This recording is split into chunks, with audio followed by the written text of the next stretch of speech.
All right, let's get started. My name is Grace Liao, and I am the Program Experience Lead here at the Quantic School of Business and Technology. Behind the scenes is our producer, Kelsey Duggan, who makes sure all of our systems are go. So I want to make sure I shout out and thank Kelsey for us. Now, whew, very excited for today. We are here today with you for another episode of our Quantic Conversations, where we bring Quantic students, alumni, staff to the stage for an engaging, insightful conversation. Now, definitely, I want to thank all of you for joining us today. We saw how many of you are interested in being here and taking time out of your day. So wherever you are, morning, night, or afternoon, we want to greet you and thank you for being here. Now, today's session will be 45 minutes long, and it is recorded. So if you miss any part of it, you're welcome to just come back to the event link and you can watch the recording afterward. And I know many of you joining today are actually our Quantic students and alumni. And there are some of you out there who are not yet Quantic students or alumni. So if you want to learn more about our MBA or EMBA program, we have a handy QR code that we're going to put on the screen right now. And you can go ahead and scan it really quick and check us out afterwards. In fact, today, coincidentally, it happens to be the deadline for our application for this round. And so if you've been thinking about it, or even a friend of yours has been considering our program and weighing the decision to apply, today's a great day to do it. And then if you're here listening to this conversation, you'll get a really good sense of who our students are. And of course, you'll meet Ari later, and he's one of our awesome alumni. Now, I need to do a few housekeeping items. For those of you who are here right now with us, we want you to interact with us. We love to see where you're coming from. So the first thing is tell us where you are calling in from, LinkedIn land, wherever you are, and also what you're eating or drinking if you want to share. I have a mug of hot tea with me right now, and sometimes it's water. Secondly, this Quantic conversation is definitely going to be between myself and our guest Ari, but it is inclusive. You're very much a part of this conversation. So we do want you to engage with us. If something resonates with you, feel free to comment in the box and have that conversation on the side as well. And by the way, if you do have questions for Ari, we will check them out and we will get to the ones that we can. Now, this month we are focused on the theme of digital futures, the vanishing lines between physical and digital. There are a host of technologies that are rapidly changing how we perceive the world, how we work, how we connect, and how we live our daily lives. From decentralized applications to the Internet of Things and to today's topic, ChatGPT, the divide between our physical world and our digital world is shrinking, and the implications, both positive and negative, are huge. So, my guest today is Quantic alumnus Ari Popper, who has a unique and informed perspective. He is passionate about storytelling and technology and what the future holds.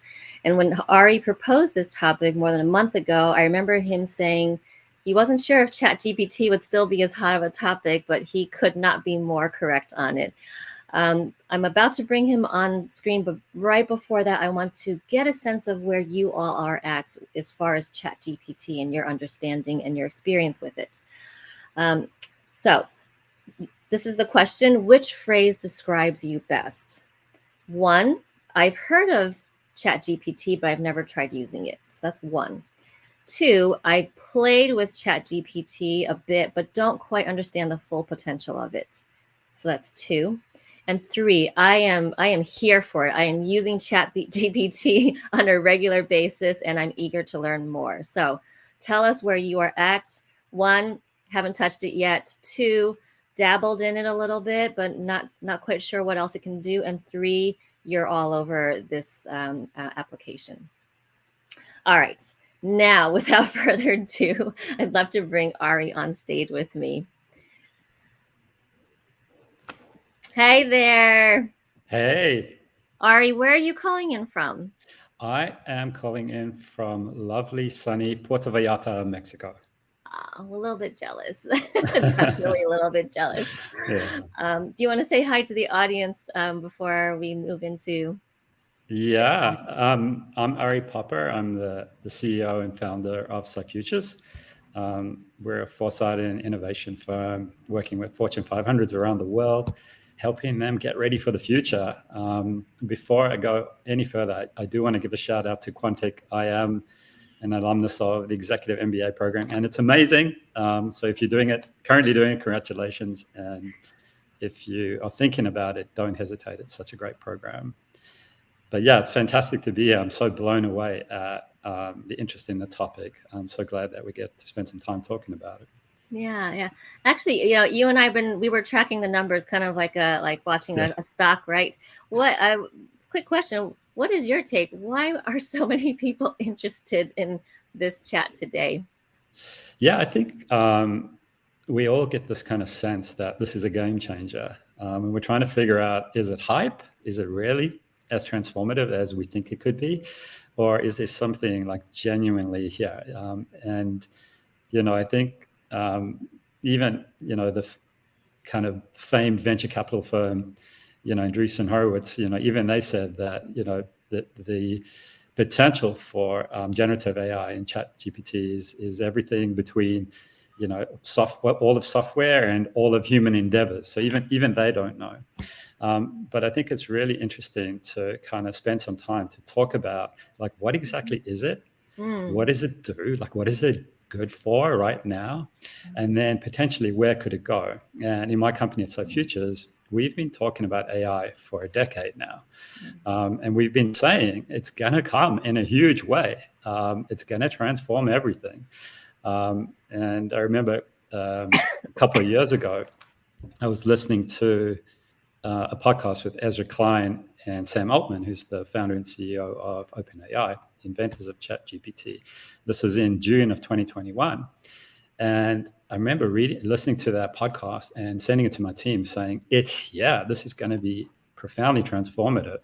And of course, when it launched in December, all of a sudden, they went to 1 million users within 5 days, which is, remarkable considering, it took Spotify 7 months, to get to 1 million users.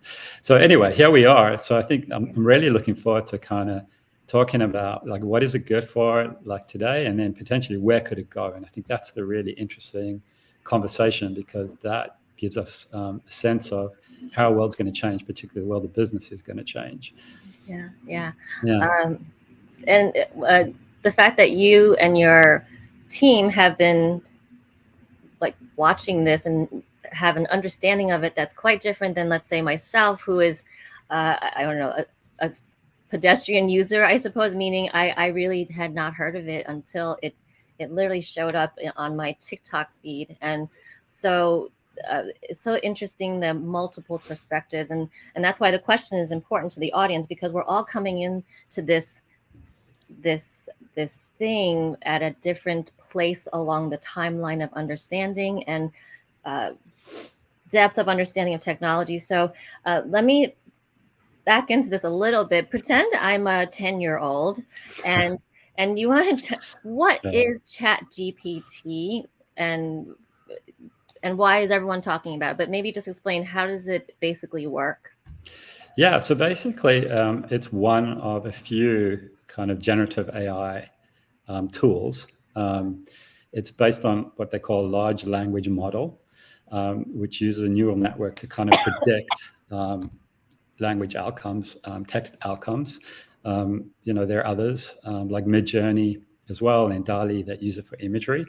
But what it's really, really good at is being able to kind of mimic human language and provide us with very convincible and plausible sounding chat-like or text-based answers to questions using probability. When it's right, it's profoundly transformative. So for example, we might get it to write a poem in the style of Rumi, and we might give it certain prompts to write a poem in the style of Rumi, and it will do that very, very well.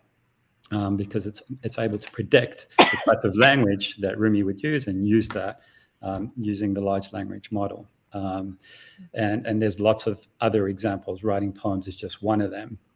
So ChatGPT is very good at predicting kind of textual responses. Unfortunately, It also hallucinates, and That's nice. that's the technical term for it. Do tell, what is that? Yeah, and that's where it just makes things up. It kind of tells you what it thinks is right based on this huge body of information that it's basically analyzing every time you query it. So it goes through the entire database of content, all of its parameters, and I think they're like 175 billion parameters that it kind of processes every time we query it.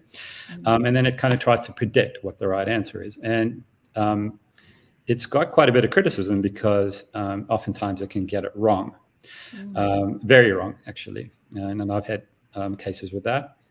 It's also only as good as the database that it's based on and how up to date it is. And I think ChatGPT is using data that's up to 2021, ChatGPT 3. But the next iterations will obviously be more up to date and will have bigger data sets as well. So it's going to improve, but be careful if you're using it. Don't take what it generates as gospel, because it can be completely wrong. Okay. Yeah. And so I'll just use. So my example is, like I said, I had never heard of it until you and I think I heard of it by December, but I'm like, I don't know what that is. I don't have time for that. But I have since, in the last 4 weeks, probably gone down that rabbit hole that a lot of people, many of you in the audience have, and just first dabbling, like, what if I say this? What's it going to tell me? And I've gotten to the point now where I'm testing it out a lot. It's almost like testing out another person, interviewing them to see, what are you going to tell me if I ask you this? And I have it doing things for work-related tasks. I have it creating presentations for me. But with all of this process, I'm feeling a lot of things too. I'm like, whoa, they're so smart.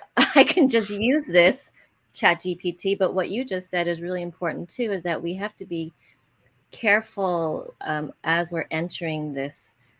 It's not just a tool. I feel like it's beyond.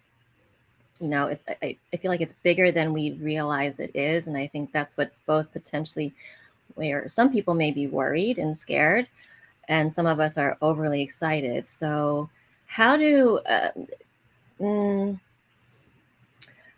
temper and understand without knowing enough? How do we know when and how to pull back and question things in the technology that's so new to most of us? Yeah, I think we're all kind of figuring it out, like as we go along, right? Like no one really has the answers to this yet. And even the inventors and creators of these tools are themselves either struggling to control it or like really understanding the implications of it. So that's what's so exciting about this journey, is we're kind of figuring it out as we go along.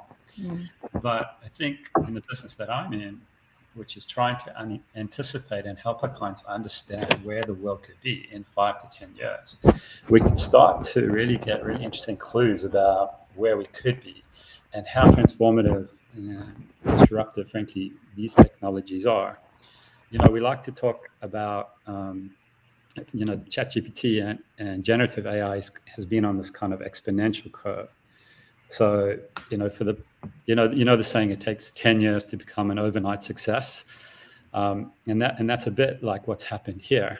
There's been a lot of work that's happened in the past decade.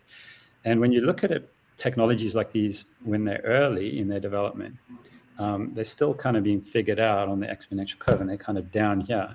And we call that kind of the trough of disillusionment. You kind of look at it and you go, it's never going to work. But with exponentiality, as you get up on that huge inflection point, you almost overnight go from being disillusioned to kind of chaos and amazement. And this is such a great example of chaos and amazement. All of a sudden, seemingly overnight, we now have a tool that everyone's trying to understand and figure out how to use. And that's really important in business today. If you're working in business, how do we get out of our own way So when we look at emerging technologies and we say, yeah, it's not quite working, and how do we anticipate where we could and should be? And we use science fiction and storytelling to really help our clients really imagine where it could be from a far more disruptive point of view, up the exponential curve. And that's what storytelling is very good at doing. So for ChatGPT and other generative AI technologies, what we're seeing is chaos and amazement. So what I'm super interested in is even today it's very transformative. And what are the ways it's just disrupting everything right now?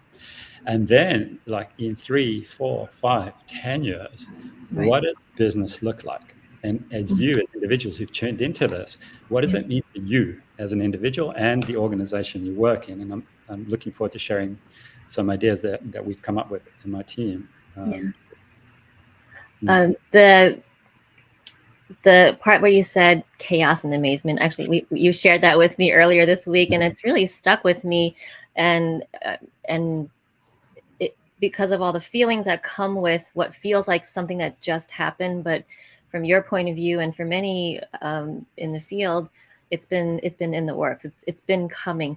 First of all, did you see this coming like now? I'm just curious for you personally. Well, like I said earlier when we kicked off, I listened to the interview with Sam Altman, the CEO of OpenAI, and Ezra Klein, and he was so bullish on it. And the predictions he was making, they just launched ChatGPT 3. And he was making these really radical claims. And he wouldn't have done that unless there was something really behind it. So that was June 21. So I sent it to the team and I was like, guys, this is going to pop. And of course, it popped in early December. But, that's a competitive advantage. The ability to anticipate how these technologies can transform organizations and the way we work and be ready for it is a skill set that leaders need and business people need today. And this is just one of them. There are going to be many others. Like we're talking about ChatGPT, but there's so many disruptive AI technologies that are here today and startups that are being developed in the space. So as executives, you have a fiduciary duty to understand what it means and to prepare your organization for change. And we do a lot of leadership training in my company and things like that. But one of the tools that we found is really useful is storytelling, because when you're confronted with facts and information that's very intellectual and almost, analytically processed, it's quite difficult to get that visceral sense of how it can change you. When you create stories and bring it to life and use emotion, then you create a heart connection, a feeling connection with the future, and that creates momentum and change. And that's essentially what we've been doing for the last 10 years. So yeah, I'd say we have been talking about this to our clients for many, many years. Some of them have got ahead, some of them haven't, but and now it's business. Yeah, exactly. Now, let's stay on that a little bit, the topic of leadership in businesses and organizations. Both for those who didn't see this coming and wouldn't have known, or just there's a spectrum of knowingness, I guess, or awareness. I think we're all aware of technology as a whole, and I would say AI has been in our vocabulary for some time, but this right now is such a real awakening in a way. So for leaders who, let's say, who are like, oh my goodness, what should I be paying attention to right now? What can I do right now as a leader, CEO, founder, even a manager? Because people are using it. People are using everything. They're playing with it already, whether they're playing with it for personal purposes or work productivity. It's happening already. So what should someone keep in mind and maybe look to do as a first step to better understanding how to manage this for themselves? Yeah, well, that's a great question. I think, let's tackle that question in 3 ways. Let's tackle it, like, firstly, as individuals, like people who are working. How does this affect me personally? Then we can talk about organizations, and then we can talk about society, because that affects all 3. So I think for me, one of the most intriguing and interesting provocations about generative AI and ChatGPT, but generative AI, is that you can mimic people. So if there's a lot of information about individuals, you can write poems by Rumi and letters written by Joe Biden, and they uncannily accurate. But think about it for yourself. What if I can mimic Ari Popper? So what if there's a version of me, an algorithmic version of me, that is quite good at mimicking who I am? Now, remember, the way the state is trained is it's trained on almost everything that's ever been written online. So any blog post or review or comment has been scraped and used to train these data sets. But presuming there's enough data for you as an individual, you can now have instances of you. So what does that mean for you when your personal brand, is an algorithm? And what does that mean for you when you're working and you can almost clone instances of yourself and be used in different contexts? So let's say, my expertise is being able to bring the future to life in a meaningful way that people can relate to. Yeah. What if there are 100 versions of me that I'm licensing out in a business environment? And presuming there's enough data on me, and maybe there is with all the speeches I've done and everything I've written, that it can be reasonably accurate. So I would start thinking about that. So if your brand was an algorithm, if your person was an algorithm, what could that look like? I think that's really intriguing. And then who owns that data? Do you own it? Can you license it out? Where's your expertise? So if you're really good at consumer insights and you really understand the voice of consumer, and you have this deep, intimate knowledge of your field, then I think maybe you can clone yourself and license yourself out. So that's very intriguing.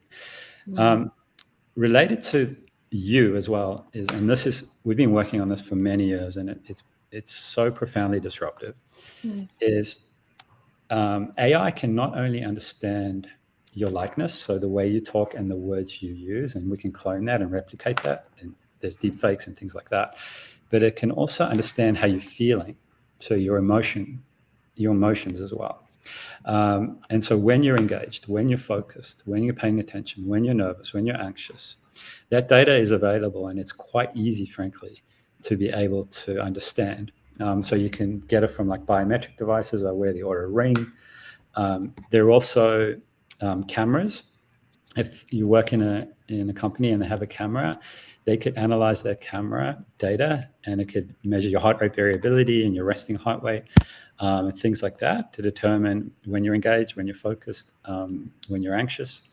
And so now you have emotional intelligence, or emotion AI as well, which is super interesting because it can help you understand yourself better, it can help your employers understand you better. But of course, it can also be used against you and manipulated, and there are huge ethical issues around that. Right. So imagine there's a clone of you that understands how you talk, understands your capabilities and skills, but also how you feel and your emotions. That's the future that's really, frankly, today, and it'll accelerate over the next few years. So that's the you. I think what's going to be interesting also is as ChatGPT is kind of democratizing, or generative AI is democratizing certain tasks that we do, like copywriting, like writing job descriptions. So I was blown away. We're hiring a freelance project manager, and I wrote my own job description, and then I asked ChatGPT to do it, and it was amazing. And then I write, what's the benefits of science fiction prototyping? That's what SciFutures does. And it wrote this phenomenal kind of summary, like, honestly, I think better than I could have done. I've been doing it for 10 years. So if you have this tool that can really help you create content, and again, watch out, because sometimes it's wrong.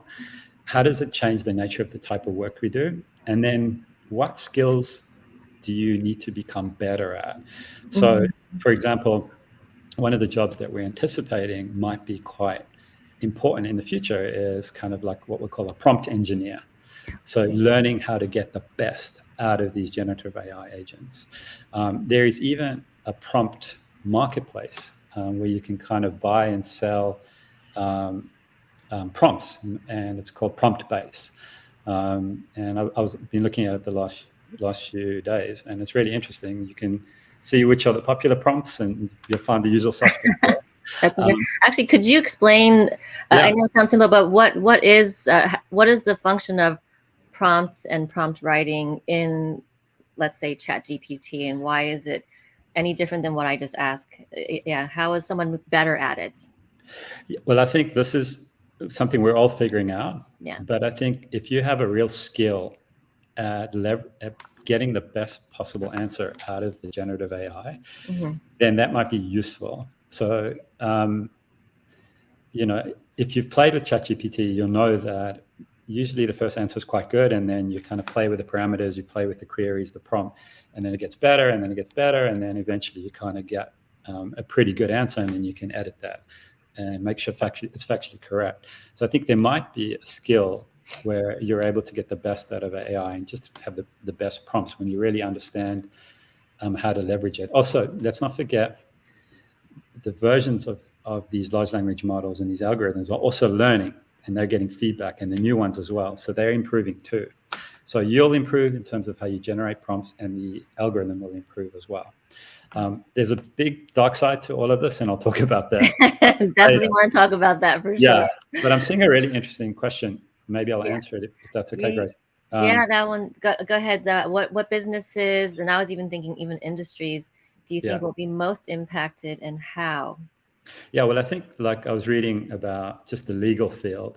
So there's a company in the UK called Do Not Pay, and it's basically robo lawyers, and they're using now conversational interface ChatGPT to basically get people to get out of paying tickets.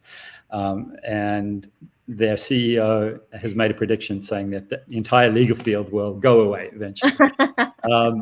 Which you could argue maybe is a good thing. Apologies to all the lawyers out there that are listening to this.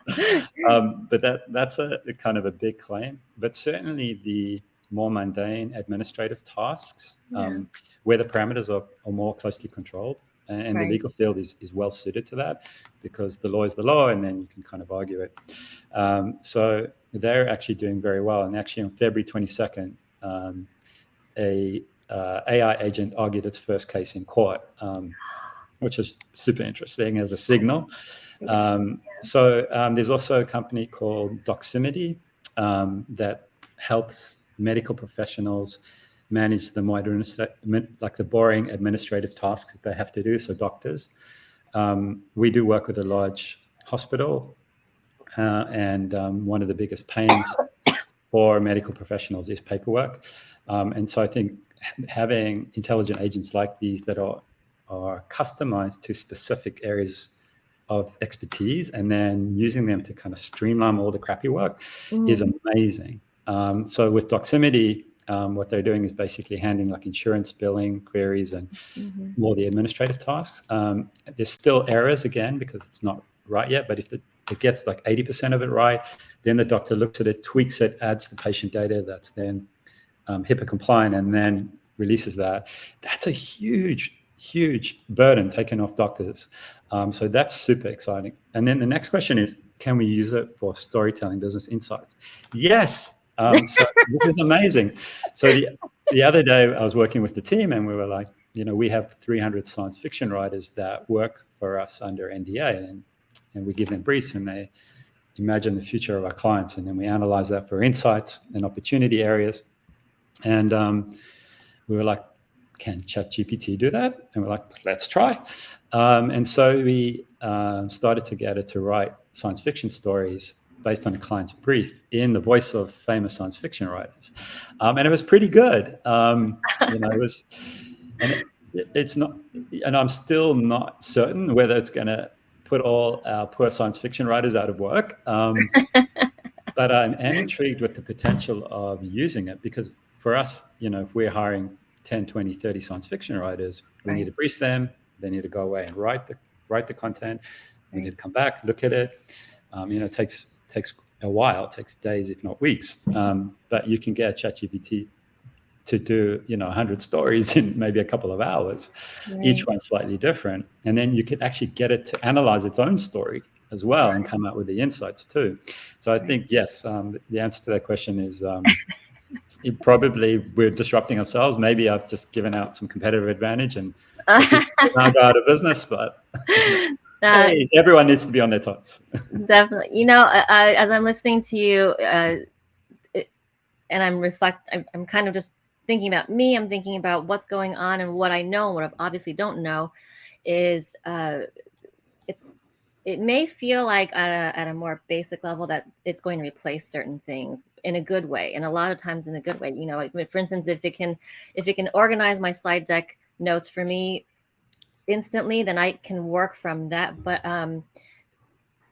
the world will shift based on what you're saying and what I'm hearing. The world is necessarily going to be shifting. And so it's not that we will be less valuable because of AI. It's just that it's going to change and shift our focus and probably unlock potential. I mean, even at a simple level, to have it do certain tasks frees me up to do what I should be doing. I do have a question. What can humans do that AI can't do yet? It's a great question, and it's like a landmine question, because originally when we were like 5-10 years ago, when we were talking about the power of automation, we were anticipating like factory jobs and kind of physical jobs, and there are interesting companies that are working on disrupting like human work, like using hands and mechanical work, I'd say, physical work. But here we are, and now we're seeing copywriters and artists, and again, there's lots of issues with that. But creative work as well is getting disrupted. And I think the argument that I like is one that was put forward by an economist, and he's an economist that his name's Carl Benedict Frey, and he says that in his view, it's less about automation. So basically, jobs being changed, and it's more about democratization, so leading to more competition. So if you're a skilled copywriter, or if you write job descriptions, or if you're generating art from scratch, now everyone can do that pretty well using basically zero resources. So what does that mean for you if you're now competing with everyone else? How do you increase value over and above that? It's a great question. I'm not sure the answer yet, but I think what human beings are still very good at is empathy, intuition, imagination, creativity. Although again, creativity has been disrupted. But I think we still are pretty relevant from that point of view. But I wouldn't be that arrogant to say that even those human abilities eventually couldn't be replicated pretty well by AI. Emotion AI is a good example of that. There are companies out there that are working on making sure that machines themselves have human-like feelings and can empathize. And there's a company that is developing the emotion AI chip. They're called EmoShape. They're really interesting. And even in conversations with some of these chat agents, AI agents, they are starting to display almost human-like qualities that is blowing away even the most skeptical of business people and analysts, just because of their ability to kind of replicate human, and of course, human beings, we tend to anthropomorphize pretty much everything. Like we'll see a face in a muffin. It's hardwired to do that. So it's a very easy and instinctual thing for us to do, is to anthropomorphize these types of technologies. And I think we've got to watch out for that on one hand, because we can be manipulated pretty easily because we're emotional creatures, and I'll talk more about that in a sec. But it could also be very useful because if we can connect and empathize with machines, then we can create a more meaningful connection and maybe a deeper understanding of where each other are coming from. I'm sure folks on the session have heard about Replica. So Replica is an AI that is designed to become your friend. And what it does, it runs a little personality test when you sign up, gets to know you, and then knows your personality. And then over time, it learns as you interact with it, and then you start to build a very deep relationship with it. And people are falling in love with it, literally falling in love. So let's not underestimate the potential of AI to really kind of create, these strong emotional connections and vice versa. And with that, let's talk a little bit about potentially the dark side of whatever. I mean, you referred to it before, because it sounds like it's almost boundless in a way, because we won't know until we get there, in a way, how far things can go and how we orient ourselves and partner with or interact with. Maybe not in this particular context, but what are the quote unquote dark sides of this that people may be paranoid about without really understanding? Yeah, well, I mean, I think for society, there's huge ethical issues with AI, particularly related to us really understanding what is in that model. Like, it's a black box. So what is that algorithm? How is it trained? What data is it using? A lot of that is we just don't know. Yeah. There's been some provocative articles that have been written about just privacy, because these large language models are trained on the data that all of us, have used online, and we were not reimbursed for that. Right. Maybe it pulls private information that we didn't give consent to. Right. Huge issues around that. OpenAI is worth billions of dollars now. Are we being reimbursed for that data? Mm-hmm. Europe, which has a very strong privacy laws, they might get behind this and start to really crack down on that. Could that create a regulation damper on innovation? Right. One of the issues that I have, and our team, we talk a lot about this idea of nudge tyranny, where we're kind of outsourcing our free will and our own decision making to these algorithms. So it almost like we take it for granted that they know best, and almost like delegate our own sense of autonomy and responsibility. And that, potentially could be quite damaging, not to us as individuals, but also to us as a species. Like, should we do that? And then who's auditing these algorithms, making sure that they're free of biases and discrimination? And so there's huge questions. And I have a feeling that just like large public companies are audited, we might need to audit these algorithms, and if we can, just to provide kind of trust scores and kind of reliability scores, particularly related to the biases that they bring.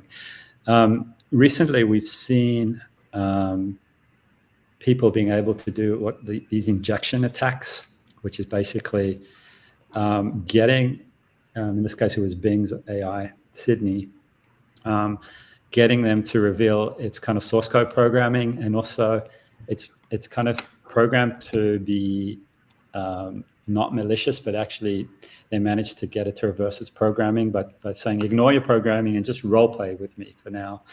And then it ended up being very malicious and antagonistic. So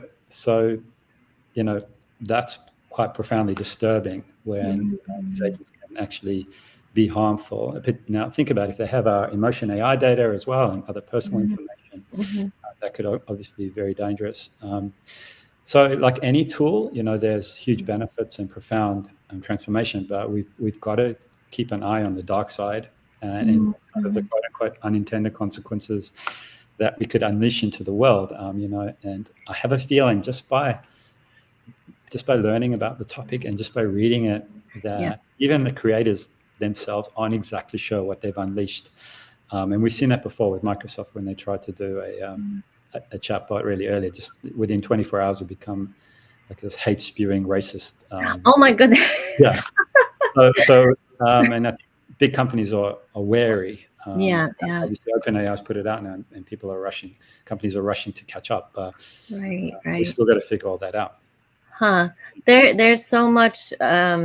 First of all, this is starting to feel like a little bit of a science fiction movie. I have to tell you, this is every time I think of the first thing I think of when I first heard of the term AI. I'm like, okay, what movie have I seen?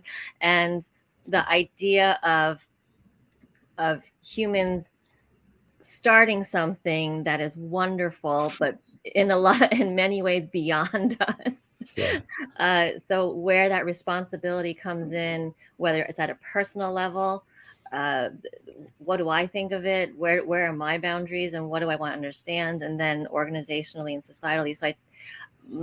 So far, my takeaway from this experience, having fun with a tool, and also just listening to you, and uh, all of us need to, we almost can't not be aware. It would be, I would say, not foolish, but I think we all need to be paying attention, because this is pretty big, and there is responsibility in here, and there needs to be some intention. Otherwise, we're just going to be blindsided Exactly. and swept up. When you mentioned the chaos amazements arc, so are we at the top right now? Are we kind of like that? Yeah, honestly, I don't know. Like, I think it could be that we're just starting the chaos and amazement, and that's my feeling, my intuition on this. Yeah, But there's always a hype cycle with technologies, and maybe yeah, maybe this is a hype, but it doesn't feel like that to me. Just from all the tools that are coming out, and just how profoundly disruptive AI is starting to be, and how good it is. yeah, It feels like that, maybe for me at least, this hype is justified. yeah. But we'll see. I mean, time will tell. But certainly longer term, Yes, 5 to 10 years, the yes. world's going to change. And I do want to talk a little bit about the organization too. Mhm. So how does it change the way we work? And Yeah. so we've been speculating about, you know, this idea of a digital colleague, or kind of an AI colleague. So imagine you're working, and now you can have kind of the best expert in a certain area in every meeting. So here's a good example that everyone will relate to. What if we can create instances of your best customer service agent, and then just replicate them? So what does that do to other customer service agents? Or here's another example. We do tours of CES every year, and we take executives around, showing them the cool technology. And I saw something that blew me away, which was you can create very convincing replicas of CEOs of organizations. So they look at everything the CEO's ever written, they understand them, they can replicate their voice, their likelihood. What if the CEO was in every single meeting? And some people go, "Oh my God, that's a nightmare. They would kill everything." But the point is more like, what if you have the best people in every single meeting? And then, it just raises a lot of questions around what responsibilities the organizations have to their employees when they're using their data and creating algorithms of them. So obviously the downside is that you could have a very small workforce doing a lot of work that normally a large workforce would do. But what if there's a way, and we've done some work for one of the big job search companies, and what if there's a way that we can use people's data to help them get the most out of their career? So if we know what somebody's really good at, and we can scrape all their data and understand when they're performing best, can we use that data to really shape them into the right appropriate challenges and make sure they're engaged? And I think that could be a really important signal for the future, which is, how do employers leverage this in a way that really brings out the best of their employees, rather than just exploiting it for profit, or for other reasons? And also in terms of the algorithm, in the organization, in the algorithms, again, it just changes the kind of value chain of the workforce. So there's a paper that came out from MIT, where they basically are saying that companies that are basically manufacturing can fundamentally change, where now you can literally generate hundreds of prototypes pretty much instantly. What does that do to kind of the way that products are designed, engineered, and manufactured? So I think it's really interesting. And then just one other concept that I think is really important for people to understand is this idea of digital twinning. So when you're able to create pretty good algorithmic representations of skills or organizations, then you can start to run these simulations. And then you can start to basically predict and anticipate potential outcomes. And that's a profoundly disruptive force that's going to be very significant for the way organizations work. So again, using all this data, running it through an algorithm and going, okay, now starting to think of what if, well, what if this happens? Run the simulation, see what happens. What if this happens? So digital twinning and simulations is coming. It's not here exactly yet, and there are signals showing where it's starting to take hold. But in the medical space, that's really interesting.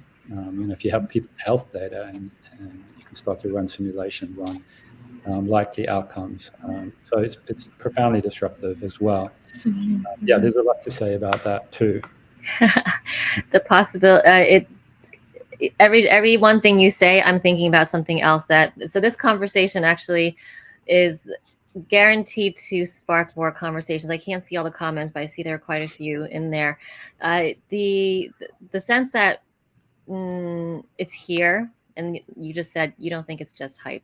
Which means something, and definitely is here to stay. And for all of us, whether it's for me individually, I'm rethinking, how do I navigate? How do I do the playbook of my career now? Maybe there are ways that I have not even unlocked for myself, so that the sense of possibilities. And for leaders, the future informs the present, right? So I think maybe up until this moment, with a tool like this, where it's kind of like shaken us, I don't think all of us knew how to look into the future or could understand the possibilities and the iterations. But an exercise of even just playing with something like ChatGPT is like, oh, I didn't think of that, but that's pretty close to what I would probably potentially want to think about. And so it kind of allows us and gives us a way to look farther, faster. Am I catching, am I catching the right vibe? Totally. And that will inform what I decide to do today with my life, my organization, or my team. Yeah, and I think that's what we do at SciFutures, is we help kind of bring the future to life and then work backwards from there to help us disrupt the present. So the work we do isn't about predicting the future, and it isn't about trying to get it right. It's about, well, if this is a potential future, what do we need to do today? So, for example, if AI colleagues are going to be normal, this idea of ambient AI, it's always around us. We can query, the algorithm. If that's a normative practice in business in 5 years, what do we need to do today to start to get ready for that? How do we develop a competitive advantage? And we haven't spoken about it, but what is the competitive advantage your organization has when everyone's using these algorithms? How is your algorithm better? And I think that's really, really interesting questions that leaders need to start thinking about today. What partnerships do we need to start forming? How do we experiment? What skill sets do we need? And there should be task forces dedicated to these particular areas, so that we don't get caught flat-footed. And I'll just give you an example, like Google and Bing, or Google in particular, in search. If you said to somebody 2 years ago that search is going to be radically transformed and disrupted, they'd look at you like you're crazy. But yet here we are with now chat search kind of coming out of the woodworks in a big way. And there are quite a few interesting startups in that space.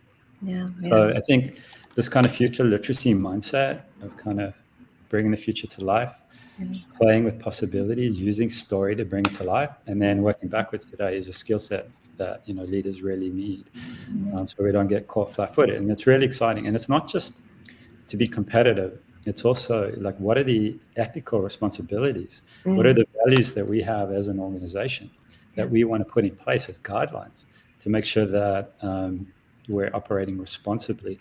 And that potentially could be the competitive advantage, is transparency and really having values-led algorithms rather than whatever comes out. So yeah, it's fascinating.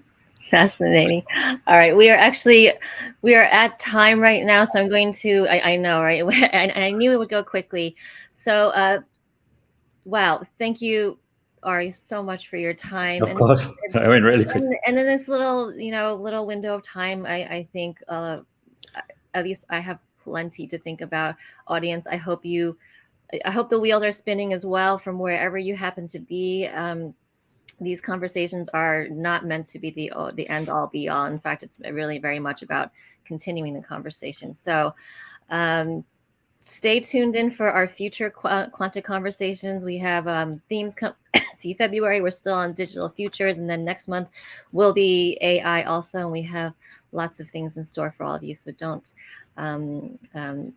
lose track of what we're working on. But Ari, you might get a few LinkedIn requests. I'm sorry, that usually happens after that. Yeah, no, hit me up. Excellent. All right, Yeah. thank you so much for your time. Thanks, audience, for joining us, and we look forward to the next Quantic conversation. Thank you.